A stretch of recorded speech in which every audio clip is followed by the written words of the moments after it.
Nasson Iléan pour APM, en présence de M. Patrick. M. Patrick, bonjour. Bonjour.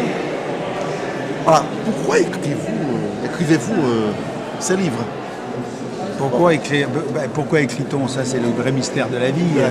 Sans doute parce qu'il y a un besoin, parce que jouer et jongler avec les mots a toujours été pour moi un plaisir.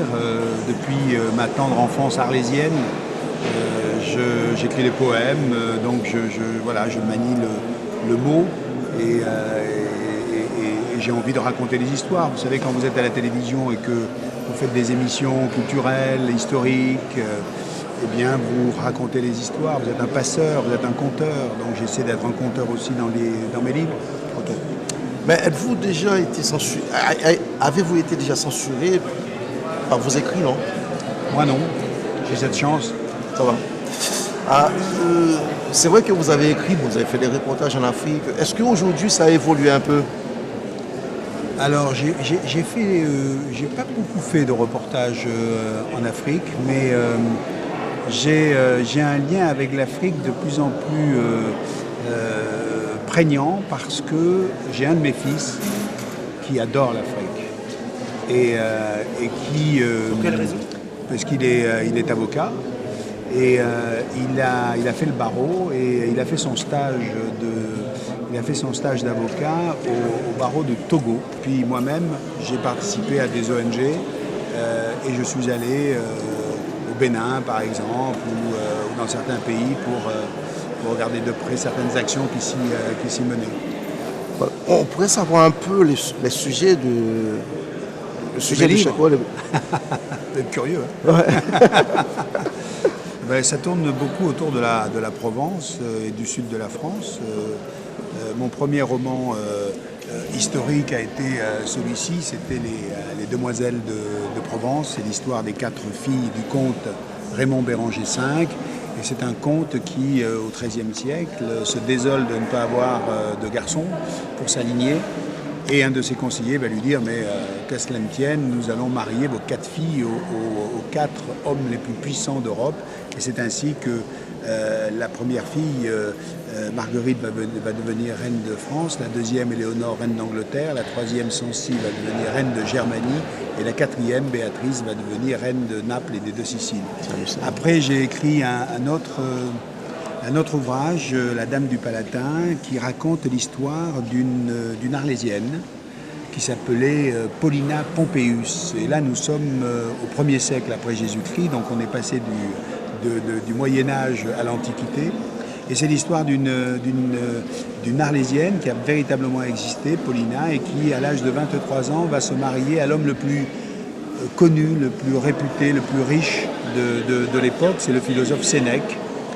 Il vit sous Néron et il va se marier avec cette Arlésienne et elle va vivre après 14 ans à Rome et je raconte sa vie.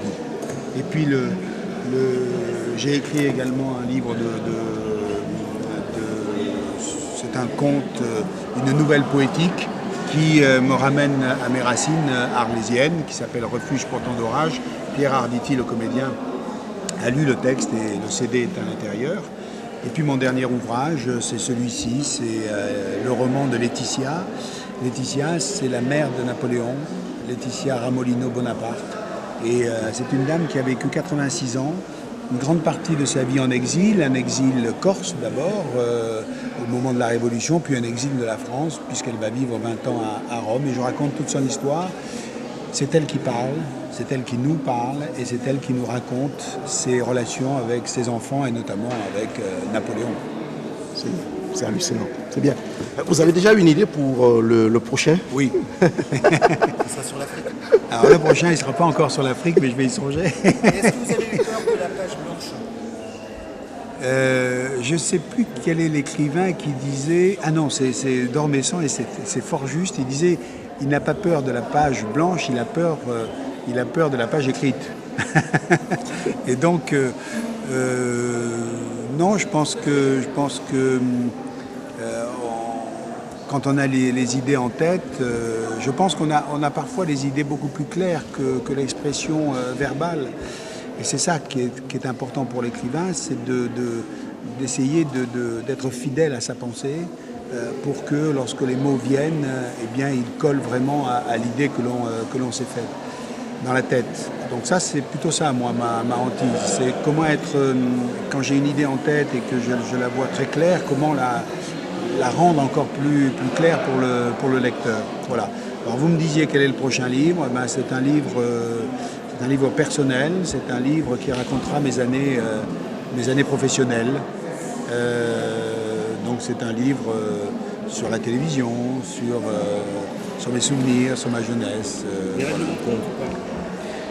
Non, il n'y aura pas forcément de règlement de compte, mais il y aura des leçons que je tirerai de ces années passées. D'un haïtien, Daniel Laferrière, qui a reçu l'épée d'académicien de la ville de Paris. L'épée d'académicien de la ville de Paris, non. L'épée de l'Académie française. De l'Académie française. Oui. Voilà. Bah, écoutez, c'est formidable. Formidable. Moi, je suis très ami avec Ousmane Sow. Qui n'est pas haïtien, bien sûr, qui est sénégalais et qui lui est à l'Académie des Beaux-Arts et nous sommes très très fiers de l'avoir à nos côtés à l'Académie des Beaux-Arts. Voilà.